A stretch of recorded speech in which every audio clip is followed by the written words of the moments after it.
நிகிதா, டெல்லியில் பகல்காம் பயங்கரத்தை தொடர்ந்து அனைத்து கட்சி கூட்டம் பாதுகாப்புத்துறை அமைச்சர் ராஜ்நாத் சிங் தலைமையில் தற்போது தொடங்க இருக்கிறது. இந்த கூட்டத்தில் உள்துறை அமைச்சர் அமித்ஷா மற்றும்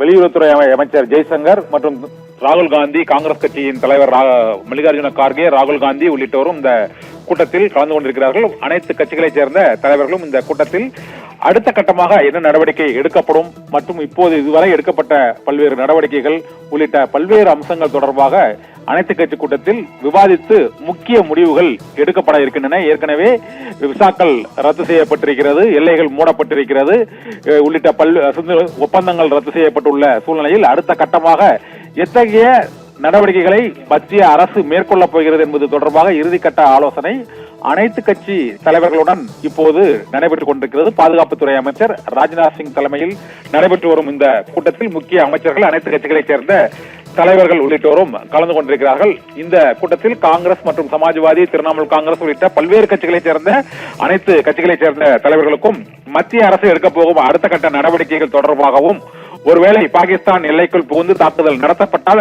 மேற்கொள்ள வேண்டிய பல்வேறு நடவடிக்கைகள் குறித்தும் இன்றைய கூட்டத்தில் முக்கிய முடிவு எடுக்கப்படும் என எதிர்பார்க்கப்படுகிறது.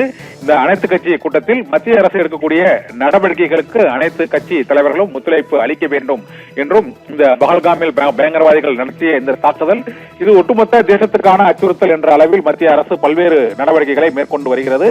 கற்பனைக்கு எட்டாத அளவுக்கு இந்த பதிலடி தாக்குதல் இருக்கும் என்று பிரதமரும் மற்றும் உள்துறை அமைச்சர் அமித்ஷாவும் பல்வேறு கூட்டங்களில் தொடர்ந்து கூறி வரக்கூடிய நிலையில் இந்த அனைத்து கட்சி கூட்டமானது மிகுந்த முக்கியத்துவம் வாய்ந்ததாக கருதப்படுகிறது. இன்று காலையிலிருந்தே மற்ற பல்வேறு நாடுகளைச் சேர்ந்த வெளியுறவுத்துறை தூதரர்கள் அவர்களை அழைத்து ஒரு முக்கிய ஆலோசனை கூட்டம் நடைபெற்றது. அதன் பின்னர்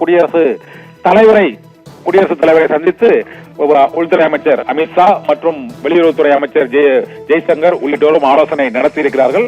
இதனால் அனைத்து உயர்மட்ட அளவில் நடைபெற்ற ஆலோசனை கூட்டங்களில் எடுக்கப்பட்ட முடிவுகள் தொடர்பாகவும் மத்திய அரசு அடுத்த கட்டமாக இந்த தீவிரவாத தாக்குதலுக்கு எதிராக மேற்கொள்ளப்படும் நடவடிக்கை குறித்தும் அனைத்து கட்சி கூட்டத்தில் விளக்க இருப்பதாகவும், இந்த கூட்டம் நிறைவடைந்த பிறகு மிக முக்கிய அறிவிப்புகள் 3 முக்கிய முடிவுகள் எடுக்கப்பட இருப்பதாகவும் தகவல்கள் வெளியாகி இருக்கின்றன. அதில் இந்த தீவிரவாதிகள் நடத்திய தாக்குதலுக்கு நமது அரசு மற்றும் ராணுவம் அளிக்கக்கூடிய அந்த பதிலடி தாக்குதல் என்ன என்பது குறித்து விளக்க இருப்பதாகவும், அதன் பின்னர் பாகிஸ்தானுடனான அந்த உறவுகளை துண்டித்ததற்கான காரணங்கள் மற்றும் சர்வதேச அளவில் ஏற்படக்கூடிய வர்த்தக பொருளாதார ரீதியான அழுத்தங்களை எவ்வாறு சமாளிப்பது என்பது உள்ளிட்ட பல்வேறு அம்சங்கள் தொடர்பாகவும் இந்த அனைத்து கட்சி கூட்டத்தில் அனைத்து கட்சிகளைச் சேர்ந்த தலைவர்களிடம் மத்திய அரசின் முடிவுக்கு ஒத்துழைப்பு அளிக்க கோரியும் இந்த நாடாளுமன்றத்தில் இந்த கூட்டம் இப்போது நடந்து கொண்டிருக்கிறது. நாடாளுமன்ற வளாகத்தில் இந்த அனைத்து கட்சி கூட்டம் நிறைவடைந்ததற்கு பின்னர் இந்த கூட்டத்தில் எடுக்கப்பட்ட முடிவுகள் தொடர்பாகவும்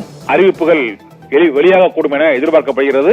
அடுத்த 2 நாட்களில் இந்த பதிலடி தாக்குதல் இதுவரை இல்லாத அளவுக்கு மிகப்பெரிய அளவில் இருக்கக்கூடும். தீவிரவாதத்திற்கு எதிரான அந்த பதிலடி தாக்குதல் எப்போது எந்த நேரத்தில் நடைபெறும் என்பது தொடர்பாகவும் இறுதி முடிவுகள் விரைவில் எடுக்கப்படும். அது தொடர்பான ஒப்புதலை பெறுவதற்காகவும் அனைத்து கட்சி தலைவர்களிடமும் இங்கு ஏற்பட்டுள்ள அந்த இந்தியா பாகிஸ்தான் இடையே ஏற்பட்டுள்ள அந்த போர் சூழல் மற்றும் அடுத்த கட்டமாக மேற்கொள்ள வேண்டிய அந்த ராணுவ ரீதியான நடவடிக்கைகள் குறித்தும் இந்த கூட்டத்தில் மிக முக்கிய முடிவுகள் எடுக்கப்பட்டு பின்னர் அறிவிக்கப்படும் என எதிர்பார்க்கப்படுகிறது. நிகிதா.